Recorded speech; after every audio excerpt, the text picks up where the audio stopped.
Agar kegaduhan dan keresahan ini tidak terjadi lagi, maka dalam kesempatan yang berbahagia ini, izinkan kami menyampaikan kepada seluruh masyarakat Indonesia hal-hal apa sesungguhnya yang terjadi di dalam Partai Demokrat.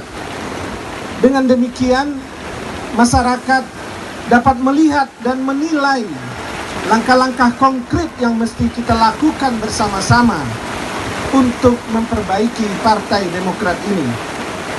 Secara historis telah terjadi penggelapan fakta dan memutarbalikkan sejarah pendirian Partai Demokrat yang didirikan tahun 2001 oleh 99 orang yang tidak ada nama SBY di dalam akta pendirian itu. Namun di dalam mukadimah anggaran dasar Partai Demokrat tahun 2020, pendiri Partai Demokrat disebut hanya 2 orang dan SBY disebut sebagai salah satu pendiri partai. Hal ini menimbulkan keresahan luar biasa bagi penggagas, pendiri, deklarator partai yang masih hidup di fakta bahwa ADART Partai Demokrat tahun 2020 ternyata dibuat, dibahas, dan disahkan di luar Kongres.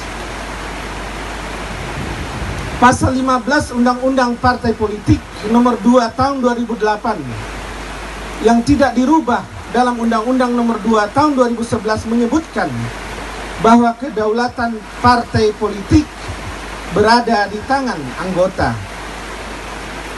Namun setelah melihat isi ADART 2020, kedaulatan partai berada di tangan penguasa tunggal, yakni SBY sebagai ketua majelis tinggi.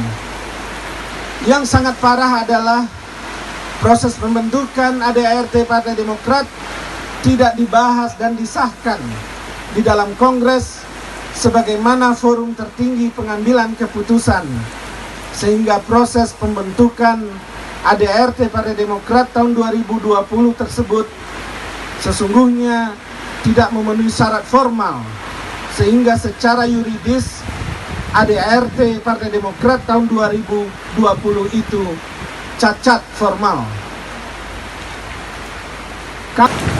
Secara sosiologis terjadi penindasan kepada anggota partai di akar rumput, termasuk dialami oleh pengurus partai di provinsi dan kabupaten kota, khususnya sejak SBY dan kemudian dilanjutkan AHY sebagai ketua umum partai. Hak-hak anggota dan pengurus dipangkas dan dibatasi dengan berbagai alasan. Pungutan kepada kader dilakukan di semua lapisan, sementara penghargaan atau reward kepada kader nyaris tidak pernah diberikan.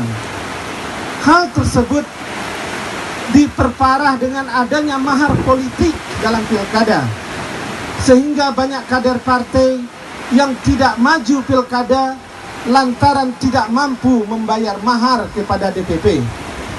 Di samping itu, kondisi pengelolaan partai oleh SBY AHY yang sentralistik dan otoriter makin memperdalam jurang pemisah antara SBY AHY dengan kader-kader di daerah. Secara filosofis, ada dorongan yang sangat kuat untuk memperbaiki demokrasi dan pengelolaan kepartaian di dalam tubuh Partai Demokrat. Dorongan tersebut memuncak ketika para pendiri, deklarator, dan pengurus daerah, cabang, dan anggota partai mengetahui isi ADART Partai Demokrat tahun 2020 yang sangat bertentangan dengan prinsip-prinsip demokrasi sebagaimana yang diamanatkan Pancasila, Undang-Undang Dasar 1945, dan Undang-Undang Partai Politik nomor 2 tahun 2008 dan nomor 2 tahun 2011. Keberadaan ADART tahun 2020 mempertegas kesimpulan bahwa ada upaya SBY untuk membentuk dinasti dan oligarki di dalam Partai Demokrat melalui ADART yang memberikan kewenangan absolut ke dalam satu tangan SBY sebagai ketua Majelis Tinggi Partai. Secara yuridis, ADART partai politik adalah peraturan dasar partai politik yang perubahannya dibuat, dibahas, dan disahkan atau dengan kata lain disepakati dalam kongres atau kongres luar biasa. Demikian ketentuan pasal 5 ayat 2 Undang-Undang Partai Politik nomor 2 tahun 2011. Jangan lupa subscribe ya.